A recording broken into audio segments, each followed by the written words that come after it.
इस वक्त कौन आदमी जीत सकता है, कौन कम्युनिटी जीत सकती है, कैसे जीत सकती है, उसको अगर मद्देनज़र रखते हुए करें तो मेरा ख्याल है कि शाहपुर में बहुत आसान है इस बार जीतना। यही कहा है कि हमें गद्दी समुदाय को कहीं ना कहीं विधानसभा में प्रतिनिधित्व दिया जाए, कांग्रेस की तरफ से भी और भाजपा की तरफ से तो पहले दिया हुआ, तो बोल रहे भी कांग्रेस की तरफ से भी यहाँ पर दिया जाए। शाहपुर में किसी भी आदमी को अगर टिकट मिलती है तो हम उसको जिताने की भरपूर कोशिश कराएंगे और ये कोशिश करेंगे कि किसी तरीके से हमारी सरकार बैठे। और जो हमारे हिमालय गद्दी यूनियन ने जो मैसेज देकर ये मैसेज देने की कोशिश की है कि हम इसी कम्युनिटी का हिस्सा है। हम तो कई ज़माने से बोलते हैं, 2003 से हम इस चीज़ को बोलते आए हैं कि हमें डिवाइड नहीं करो। मैं समझता हूँ कि मुन जैसे कि छोटे से कार्यकर्ता को पीसीसी में स्थान देकर शायद कांग्रेस ने ये शुरुआत अब कर दी है, और मैं समझता हूँ कि अगर ये शुरुआत है तो ये कांग्रेस के लिए बहुत बड़ी अच्छी बात है और कांग्रेस के लिए बहुत अच्छा संकेत है। हम चाहते हैं कि भी यहाँ से शाहपुर से किसी तरीके से अगर गद्दी समुदाय को टिकट मिलती है तो गद्दी समुदाय कांग्रेस से ज़रूर यहाँ जीत हासिल करेगा। ये किसी का नाम नहीं ले रहा हूँ, किसी भी ऐसे आदमी को टिकट दे दे जिससे कि हम जीत ना पाएँ और जो कांग्रेस, जो बची खुची कांग्रेस है, वो भी हमारी शाहपुर में ख़त्म हो जाए। तो हम क्या करते थे कि हम बोलते थे कि यार चलो शाहपुर चलो भाई, वहाँ भांडे बर्तन मिल जाएंगे, कपड़े मिल जाएंगे और सस्ते मिलेंगे। इतना प्राचीन बाजार था हमारा और इस बाजार के साथ हमारा लगाव था, और आज वो उजड़ने के कगार पर है। हम उस चीज़ की ओर ध्यान भी नहीं दे पा रहे। अब जिसके पास संगठन नहीं है वो आदमी नज़र नहीं आता, जिसके पास संगठन होता है वो आदमी सबको नज़र आता है कि यार, क्योंकि नेचुरली है। 14-15 साल से हम देख रहे हैं कि 2 पार्लियामेंट के चुनाव हुए हैं, उसमें हम हारे। 4 बीडीसीज बनी है, उसमें हम हारे। 3 विधानसभा के चुनाव हुए, उसमें हम हारे।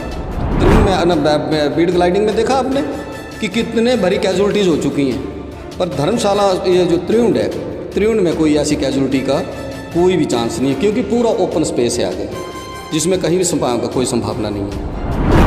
शाहपुर विधानसभा क्षेत्र की बात करें तो केवल सिंह पठानिया काफ़ी सक्रिय जो है यहाँ पे वर्तमान में, और काफ़ी कुछ कार्य जो इनके द्वारा किए जा रहे हैं। हमें मौका दिया तो मैं आपको बताऊंगा कि मैं यहाँ जू बना के दूंगा, जू भी बना के दूंगा, और पैराग्लाइडिंग के लिए त्रिउंड को मैं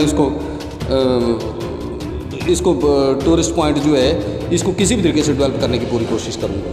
पार्टी को भी चुननी पड़ती है कि हम अगर मेहनत तो कर रहे हैं, कहीं हम पब्लिक में एक्सेप्टेंसी नहीं बना पा रहे तो सीट कैसे जीतेंगे।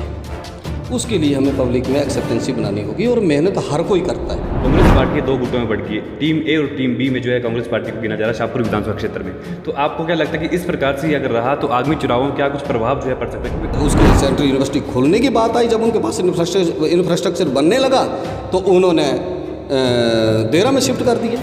धर्मशाला में तो वही हिस्सा मिला धर्मशाला को, जो कि 15 साल पहले अनाउंस था। हट में क्यों होती है सरकार उस वक्त जब टूरिस्ट सीजन लगता है, कि उस वक्त ऐसा करते हैं कि जैसे इतनी बंदिशें लगा देती है जैसे टूरिस्ट हमारा दुश्मन है। कालापुर का जो एरिया है इसमें जू की अपार संभावना है। उस वक्त भाजपा सरकार इसको उठाकर गोपालपुर में लेगी, और गोपालपुर में सारे जानवर मार दिए, जंगली जानवर। चुनावी वर्ष नज़दीक आ रहा है और जैसे कि आपको ज्ञात होगा कि हर एक पार्टी कहीं ना कहीं सक्रिय होती हुई नजर आ रही है, चाहे बात करें वर्तमान सरकार की, या बात करें कांग्रेस पार्टी की, या बात करें आम आदमी पार्टी की। अब देखना ये होगा कि भारतीय जनता पार्टी का मिशन रिपीट जो है वो सपना पूरा होगा, या कांग्रेस पार्टी की सत्ता जो है सरकार हिमाचल में बनेगी, या आम आदमी पार्टी जो है हाथ मार जाएगी।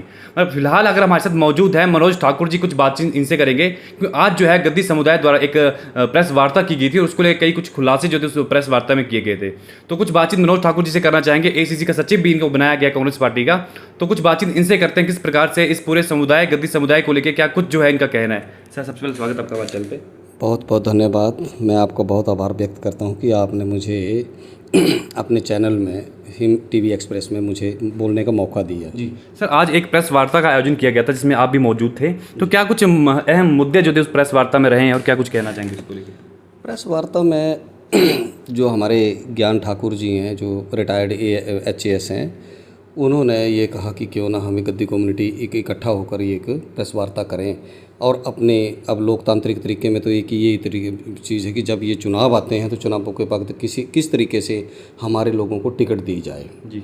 तो उसके मुतल्लक हमारी एक मीटिंग हुई थी, तो उन्होंने इसमें यही कहा है कि हमें गद्दी समुदाय को कहीं ना कहीं विधानसभा में प्रतिनिधित्व दिया जाए, कांग्रेस की तरफ से भी और भाजपा की तरफ से तो पहले दिया हुआ है, तो बोल रहे भी कांग्रेस की तरफ से भी यहाँ पर दिया जाए।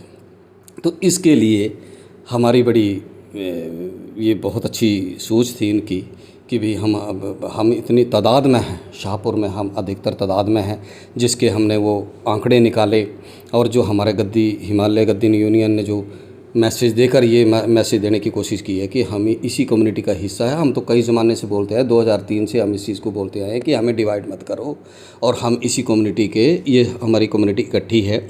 हमारी जो तादाद है शाहपुर में कम से कम 30,000 के करीब है और उसमें 22 और 25,000 के बीच में वोट है। वो मैं नहीं बोल रहा हूँ, वो सरकारी आंकड़े बोल रहे हैं। मैं आज भी सरकारी आंकड़े आपके समक्ष रखने को तैयार हूँ। तो हम चाहते हैं कि भी यहाँ से शाहपुर से किसी तरीके से अगर गद्दी समुदाय को टिकट मिलती है तो गद्दी समुदाय कांग्रेस से ज़रूर यहाँ जीत हासिल करेगा। पर मेरा एक ही लक्ष्य रहेगा, मैं अभी आपको आश्वस्त करता हूँ कि शाहपुर में किसी भी आदमी को अगर टिकट मिलती है तो हम उसको जिताने की भरपूर कोशिश कराएंगे और ये कोशिश करेंगे कि किसी तरीके से हमारी सरकार बैठे, सरकार जो है वो कांग्रेस की सरकार जो है वो बने। पर ये देख रहे हैं हम कि हमें 15 सालों से हम देख रहे हैं कि भी हम कोई भी चुनाव नहीं जीत पा रहे। ये चिंता का विषय था, ये मेरे लिए भी चिंता का विषय है। 14-15 साल से हम देख रहे हैं कि 2 पार्लियामेंट के चुनाव हुए हैं, उसमें हम हारे। 4 BDCs बनी हैं, उसमें हम हारे। 3 विधानसभा के चुनाव हुए, उसमें हम हारे। आखिर धर्मशाला, ये जो शाहपुर के लोग हैं, इनके जो हमारे जो कांग्रेस के कार्यकर्ता हैं या कांग्रेस जन जो हैं, वो धीरे धीरे अपना धैर्य जो है वो खो रहा है। तो हम चाहते हैं भी किसी तरीके से हम इस बार कांग्रेस का यहाँ पर परचम लहराए ताकि उन लोगों को भी जान में जान आए। उसके लिए हम भरपूर कोशिश करेंगे। पर मैं ये कहता हूँ कि भी जहाँ हमें कांग्रेस को जातीय समीकरण के ऊपर ध्यान होगा, वहीं क्षेत्रीय समीकरण के ऊपर भी ध्यान देना होगा, नंबर 1। नंबर दूसरा ये है कि इक्वेशन बैठानी पड़ेगी कि इस वक्त कौन आदमी जीत सकता है, कौन कम्युनिटी जीत सकती है, कैसे जीत सकती है। उसको अगर मद्देनज़र रखते हुए करें तो मेरा ख्याल है कि शाहपुर में बहुत आसान है इस बार जीतना, क्योंकि जो भाजपा की जो वो है नुमाइंदा है, उन्होंने आज दिन तक कोई भी ऐसा काम नहीं किया और जनता में इतना भारी रोष है उनके प्रति कि वो लोग जो है इनको परिवर्तित करना चाहते हैं, उनको चेंज करना चाहते हैं। उसके लिए हमें कांग्रेस को लाना बड़ा ज़रूरी है जनता के लिए। पर उसके लिए ऐसा ना हो कि हम ऐसे आदमी को टिकट दे दें, किसी भी ऐसे आदमी को, मैं ये किसी का नाम नहीं ले रहा हूँ, किसी भी ऐसे आदमी को टिकट दे दे जिससे कि हम जीत ना पाएँ और जो कांग्रेस, जो बची खुची कांग्रेस है, वो भी हमारी शाहपुर में ख़त्म हो जाए। मेरा ये मानना है, मेरा ये सोचना। मैं आदरणीय विक्रमादित्य जी का मैं बहुत आभारी हूँ कि जिन्होंने जब से ये कहा है कि एक ईमानदार आदमी को टिकट दी जाएगी या एक ऐसे आदमी को टिकट दी जाएगी जो जीतने की क्षमता रखता हो, है ना। अगर बात करें जिस प्रकार से आपने कहा है, तो कहीं ना कहीं अगर वर्तमान सरकार की बात करें तो सांसद जो है वो गद्दी समुदाय से संबंध रखते हैं, विधायक धर्मशाला के जो है गद्दी समुदाय से संबंध रखते हैं, कैबिनेट मिनिस्टर त्रिलोक कपूर की बात करें तो गद्दी समुदाय से संबंध रखते हैं। तो कांग्रेस पार्टी में क्यों नहीं इस प्रकार के जो नुमाइंदा हैं गद्दी समुदाय के लाए जा रहे हैं, ताकि क्षेत्र की बात करें या जनजाति की बात करें, जाति के आधार पर बात करें, तो कांग्रेस पार्टी द्वारा क्यों नहीं ऐसे कदम उठाए जा रहे हैं जिसको लेकर जो है एक वोट बैंक जो है गद्दी समुदाय का हासिल करे। देश भर की बात करें तो आपको ज्ञात होगा कि पूरे हिमाचल प्रदेश में, पूरे देश में सबसे अधिक जो लीड थी वो किशन कपूर जो सांसद है हिमाचल प्रदेश के, उन्होंने की ली थी और उनको गद्दी समुदाय का कहीं ना कहीं जो वोट था वो पैदा था। तो ऐसे कांग्रेस पार्टी क्यों नहीं कर रही कि इस प्रकार के जो वोट बैंक है वो अपने आप आकर्षित करे और गद्दी समुदाय के लोगों को क्यों नहीं आगे लाया जा रहा है। मैं समझता हूँ कि मुझ जैसे कि छोटे से कार्यकर्ता को PCC में स्थान देकर शायद कांग्रेस ने ये शुरुआत अब कर दी है और मैं समझता हूँ कि अगर ये शुरुआत है तो ये कांग्रेस के लिए बहुत बड़ी अच्छी बात है और कांग्रेस के लिए बहुत अच्छा संकेत है। क्योंकि अगर आप शाहपुर में किसी गद्दी को टिकट देते हैं, मैं मानता हूँ गद्दी को टिकट देते हैं, वो कांग्रेस के गद्दियों के लिए नहीं है, वो कांग्रेस के लिए भी है। क्योंकि कांग्रेस का एक बहुत बड़ा मैसेज आएगा पूरे डिस्ट्रिक्ट कांगड़ा में कि यार कम से कम एक ही कांग्रेस जो है वो गद्दियों के बारे में सोचना शुरू कर दिया है। तो इससे एक कंस्टिट्यूंसी में फ़र्क नहीं पड़ेगा, पर जितनी भी 7-8 कंस्टिट्यूंसी है, मैं आपको बताऊँ, बैजनाथ, पालमपुर, धर्मशाला, शाहपुर, नूरपुर, फतेहपुर ज्वाली, ये जो पहले गंगत होती थी, आजकल ये हमारी दूसरी कंस्टिट्यूंसी है, 7-8 कंस्टिट्यूंसी जो है इसमें तो गद्दी भरे पड़े हैं। तो इसमें क्या कि एक मैसेज चला जाएगा कि यार अगर यहाँ दे सकती है कांग्रेस गद्दियों को टिकट तो नूरपुर में भी दे सकती है है ना, धर्मशाला में भी दे सकती है, पालनपुर में भी दे सकती है। तो इससे है कि गद्दियों में एक आस सी जगेगी और आस से जग कर वो कांग्रेस के साथ जुड़ने का पूरा प्रयास करेंगे और इससे कांग्रेस को भी फायदा होगा। ये नहीं कि गद्दियों को फायदा होगा, एक सीट से कितना कि गद्दियों को फायदा होगा तो आप देख रहे हैं। पर कम से कम है कि 7-8 कंस्टिट्यूंसी में अगर कांग्रेस को फायदा होता है तो मेरे हिसाब से शाहपुर में गद्दियों को टिकट देनी चाहिए, गद्दी समुदाय के लोगों को। तो सर अगर शाहपुर विधानसभा क्षेत्र की बात करें तो केवल सिंह पठानिया काफ़ी सक्रिय जो है यहाँ पे इस वर्तमान में और काफ़ी कुछ कार्य जो है उनके द्वारा किए जा रहे हैं। हाल ही में जैसा कि आपको ज्ञात होगा संजय दत्त का दौरा जो था उनके पास था। संजय दत्त भी जो हिमाचल प्रदेश के हम कह सकते हैं कि पूरे देश के जो हैं प्रभारी हैं, सह प्रभारी हैं।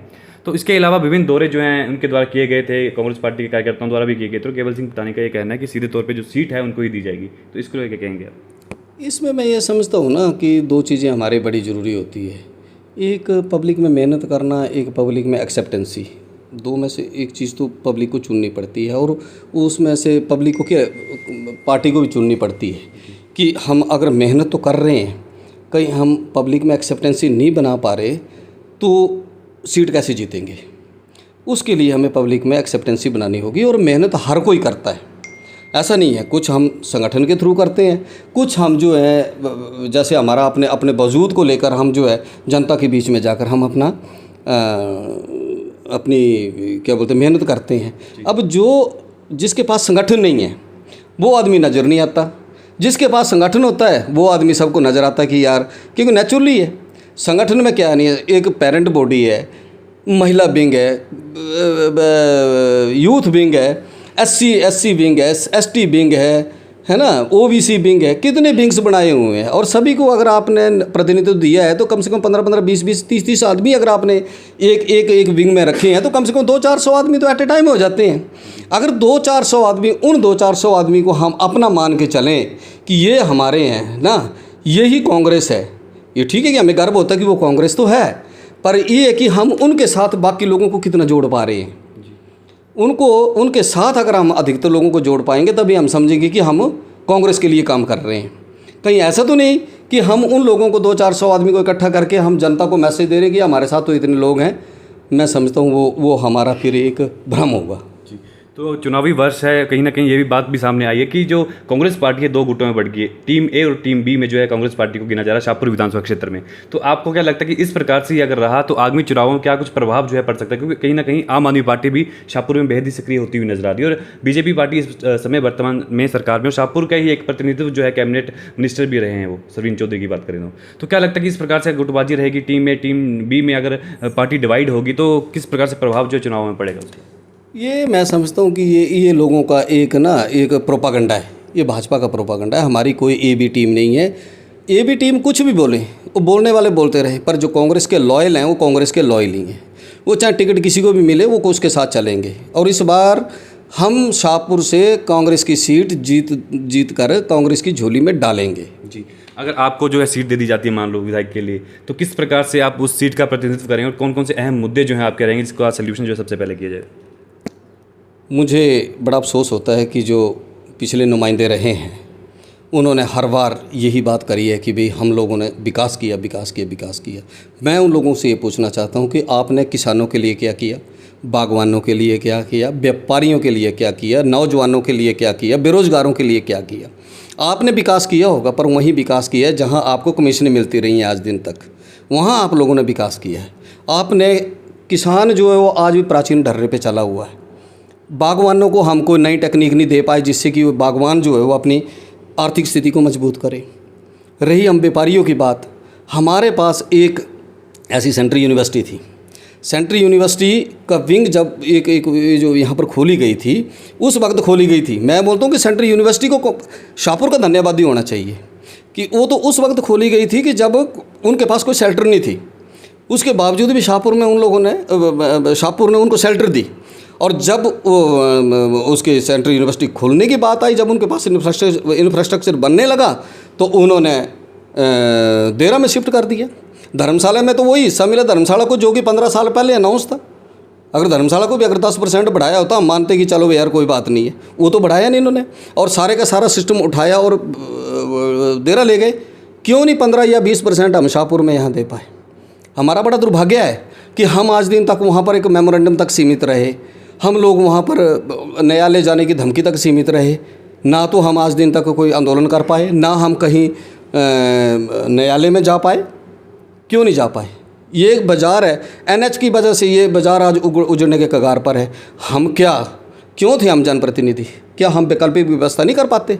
ये पुराना बाज़ार, जब मुझे याद है कि जब हम छोटे छोटे बच्चे होते थे, जब हमें कहीं भी कोई चीज़ नहीं मिलती थी, हम तो गद्दी समुदाय के लोग जो पहाड़ों में बसते हैं, तो हमें जब पता लगता था कि यार भांडे बर्तन खरीदने हैं या कपड़े खरीदने हैं, तो हम क्या करते थे कि हम बोलते थे कि यार चलो शाहपुर चलो भाई, वहाँ भांडे बर्तन मिल जाएंगे, कपड़े मिल जाएंगे और सस्ते मिलेंगे। इतना प्राचीन बाज़ार था हमारा और इस बाज़ार के साथ हमारा लगाव था, और आज वो उजड़ने के कगार पर है। हम उस चीज़ की ओर ध्यान भी नहीं दे पा रहे। और रही बात नौजवानों को, भाई साहब, अगर आप कोई रोज़गार नहीं दे पा रहे हैं तो हमारी अपर बेल्ट में अपार संभावनाएं हैं, पर्यटन की अपार संभावनाएं हैं, उसको डेवलप करो आप, है ना, जिससे कि डायरेक्ट इनडायरेक्ट उन लोगों को रोज़गार मिले। अम्यूज़मेंट पार्क बनाओ। हमारा तत्वाणी में एक गर्म पानी का चश्मा है, उसको डेवलप करो, जिससे कि हमारा टूरिज़्म जो बढ़े, और टूरिज़्म बढ़ने से हमारे लोगों को डायरेक्ट और इनडायरेक्ट रोज़गार मिले। पर उन्होंने वो तो किया नहीं। उन्होंने वही काम किए जहाँ उनको कमीशनें मिलती थी, वही काम किए ना। मैं बताता हूँ कि जो मैंने आपको पॉइंट बताए, इन पॉइंटों में से एक भी अगर ये बता दें कि इनके ऊपर इन्होंने काम किए तो मुझे बताएं। जी, तो अगर शाहपुर विधानसभा क्षेत्र की बात करें तो क्या कुछ अहम कार्य जो है किए जा रहे हैं ताकि जो पकड़ जो है शाहपुर में बनाई जा सके और शाहपुर में जो है कांग्रेस पार्टी की सत्ता जो है लाई जाए? तो उसके लिए क्या कुछ कार्य जो है किए जा रहे हैं? बूथ टू बूथ किस प्रकार से कार्य कर रहे हैं ताकि जो है एक घर घर जाके जो है, घर द्वार जाके जो है जो जनता है उसको जागरूक करो, जनता से संपर्क जो है साधा बनाया जाए? मैं कहता हूं कि सबसे पहले तो मैं ओपनली इनको बोलता हूं, सबको, जितने भी नुमाइंदे हैं, अपना विजन डॉक्यूमेंट जारी करें कि आप शाहपुर में क्यों, शाहपुर का जनप्रतिनिधित्व क्यों करना चाहते हैं और किसके लिए करना चाहते हैं। क्या आपके पास कोई रोज़गार का एजेंडा है?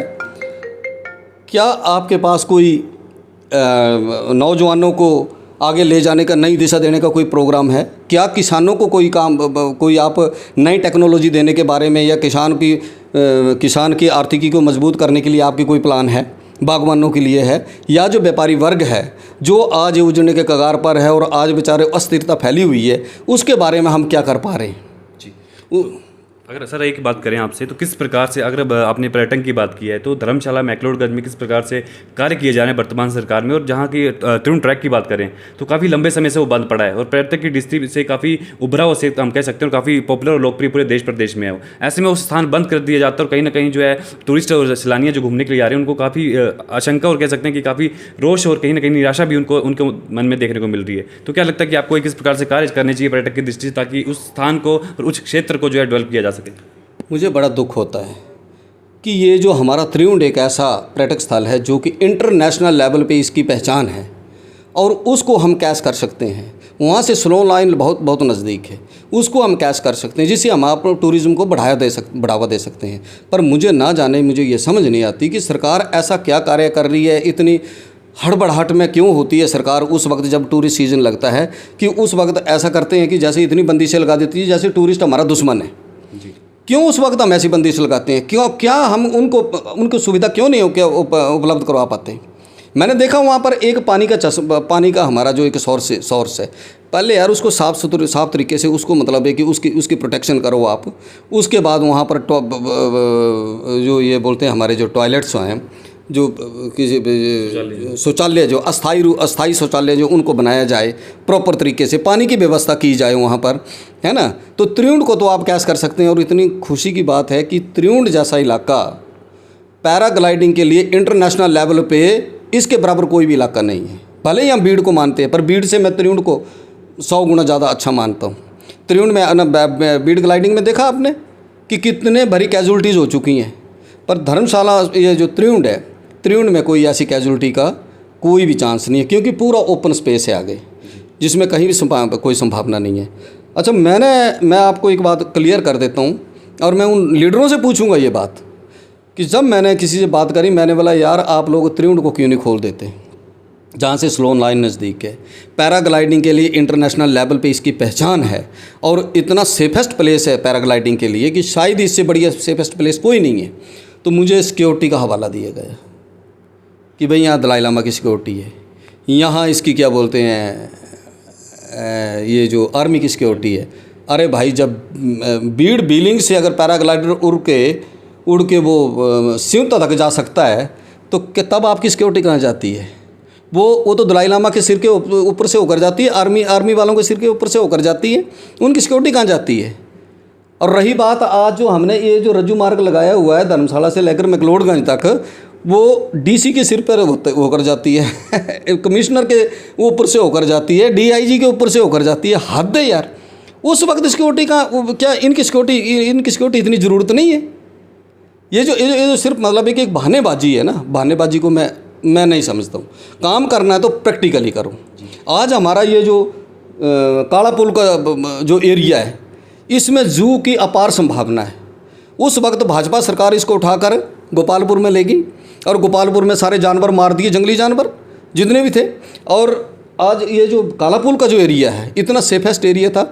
आज भी विभिन्न किस्म के जानवर जो है वो वहाँ पर सर्वाइव कर सकते हैं, क्योंकि एवरग्रीन फॉरेस्ट है ये, है ना। और इतना बड़ा खुला डुल्ला एरिया है कि जिसमें जानवरों को कोई प्रॉब्लम नहीं है। और मैं समझता हूँ कि भगवान ने कांग्रेस पार्टी को सत्ता पे लाई और कहीं ना कहीं हमें मौका दिया, तो मैं आपको बताऊंगा कि मैं यहाँ जू बना के दूंगा जी, जू भी बना के दूंगा। और पैराग्लाइडिंग के लिए त्रिउंड को मैं इसको टूरिस्ट पॉइंट जो है, इसको किसी भी तरीके से डेवलप करने की पूरी कोशिश करूंगा जी।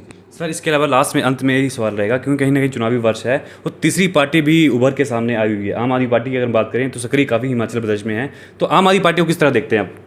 मैं आम आदमी को अभी एक नंबर भी नहीं देता हूँ, क्योंकि मैंने देख लिया कि आम आदमी पार्टी में कोई नहीं। आम आदमी पार्टी में वही आदमी कैंडिडेट होगा जो कहीं ना कहीं से भाजपा या कांग्रेस से फ्रस्ट्रेट होगा, वो कैंडिडेट होगा। अभी तक कोई कैंडिडेट नहीं है कहीं भी।